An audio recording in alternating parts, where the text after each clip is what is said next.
சென்னை மற்றும் தூத்துக்குடி துறைமுகங்களில் இன்று முதல் மாஸ் ஃபீவர் ஸ்கிரீனிங் கருவிகள் மூலம் குரங்கு அம்மை நோய் பரிசோதனை மேற்கொள்ளப்படும் என்று மருத்துவம் மற்றும் மக்கள் நல்வாழ்வுத்துறை அமைச்சர் மா சுப்பிரமணியன் தெரிவித்துள்ளார்.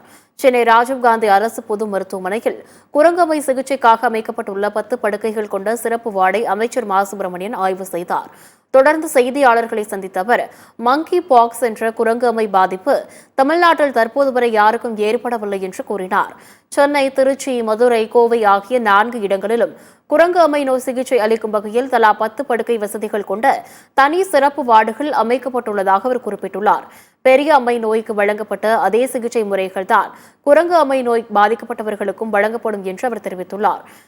சென்னை ஓமாந்தூரார் அரசு மருத்துவமனை வளாகத்தில் வருகிற 2ஆம் தேதி ஒருங்கிணைந்த மாவட்ட அளவிலான அலுவலர்கள் கூட்டம் நடைபெற உள்ளதாகவும் அமைச்சர் மா சுப்பிரமணியன் தெரிவித்துள்ளார்.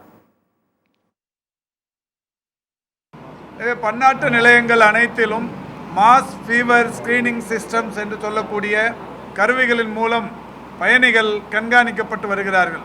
வருபவர்களுக்கு காய்ச்சல் பாதிப்புகள் இருக்கிறதா என்பதை கண்டறிவதற்குரிய அந்த கருவிகள் இன்றைக்கு பயன்பாட்டில் இருந்து வருகிறது.